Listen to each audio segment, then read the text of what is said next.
Now let's take a global view again. As we mentioned, the president announcing tariffs on the EU and Mexico this weekend, but not many of the letters he has sent or the threats he has made have translated yet into signed deals. Joining me now to discuss is Carlos Gutierrez, former Commerce Secretary and former Kellogg CEO. He's currently executive chairman at Empath and a CNBC contributor. Carlos, Secretary, welcome. What do you make particularly of this latest move regarding Russia, the 100% tariff threat on anyone continuing to do business with them if a ceasefire does not take effect, and I believe it's 40 days? Yeah, I think it's a little over that, but yeah, this is probably the most difficult type of tariff or sanction to put on because it's extraterritoriality. So we're prohibiting countries from doing business with China, with Russia, which is something that really creates resentment and a great deal of backlash. Countries usually find a way of going around these sanctions.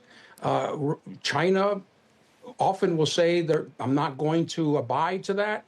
India, so it's a tough type of sanction to do. It's not something the president has done a lot of, just Venezuela and oil. So we'll have to see. It's a long way away, but you know, a ceasefire is a big hurdle. So you know, it's a big move. So what signal should investors take from that? Just the general idea that the president's determined to do something here, or that the president is making motions toward doing something, but it's something that's not actually probably going to happen? I would say in this instance with Russia, it is an example of the president using tariffs, using sanctions as a negotiating tool. I don't think the president wants to put sanctions on Russia. If he did, he would have done so yesterday. But so in 100%, you know, this is a negotiation level. So I believe, yes, I believe this is a tactic. I believe he wants to find a way of reaching a deal with Russia. But I don't think this is going to be something permanent. Why do you think there haven't been more trade deals yet? Well, it's tough. You know, it's on one hand, they take a long time. You know, a typical trade deal will take 12 to 18 months with one country. We're trying to do deals with 12 countries.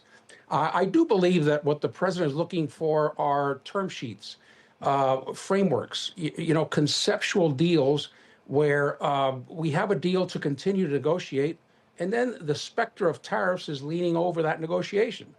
I think that is what will get us across August 1.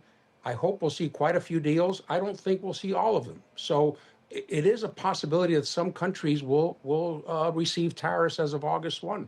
How much do you think the performance of the U.S. economy through a year end will factor into what kinds of deals actually end up getting done?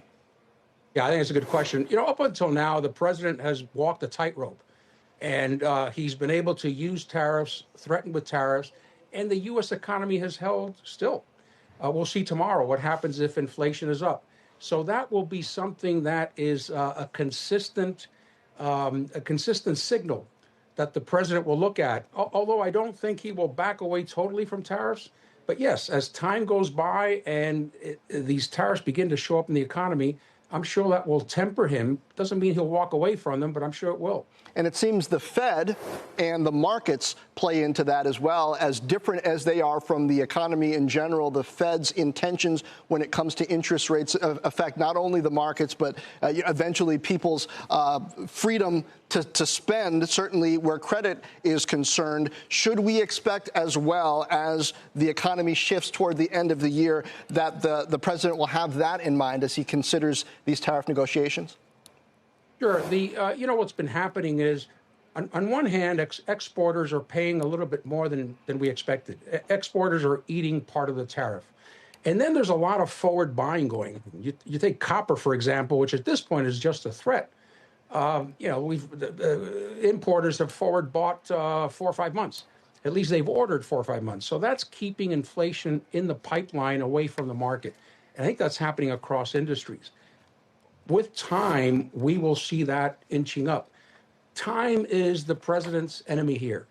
It is the level of tariff, but importantly, it's how long they last. And the more time goes on, the worse it is. So this is the tightrope the president's walking. I believe he wants some good frameworks before August 1, although I don't think there will be frameworks with everyone. I believe the European Union is probably the toughest. So we may Okay. see some tariffs go on the European Union.